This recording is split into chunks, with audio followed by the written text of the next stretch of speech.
Inilah rekaman video amatir saat kawanan geng motor menyerang kompleks perumahan Nusa Indah di Jalan Hertasning 1, Kota Makassar, Sulawesi Selatan. Mereka datang dan menyerang menggunakan senjata tajam hingga batu. Petugas kepolisian yang menerima laporan melakukan penyelidikan. Polisi menangkap 5 orang pemuda yang diduga bagian dari pelaku penyerangan. Tiba-tiba menyerang.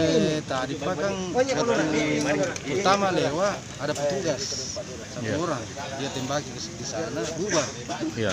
Oh, memang ada apa tadi? Balapan atau apa? Balapan. Balapan liar. Terus ya. Pas setelah itu dia bubar. Bubar. Setelah bubar itu petugas datang ke sini.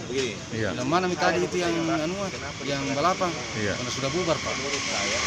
Pulang itu petugas sebentar datang di sana semua lempar batu Ke dalam kompleks ini. Selain batu apa, Pak? busur, Pak. Terus kita diapakan, Pak? Di poski. Disuruh kasih naik portal tapi saya tidak kasih naik. Iya. Langsung diancam.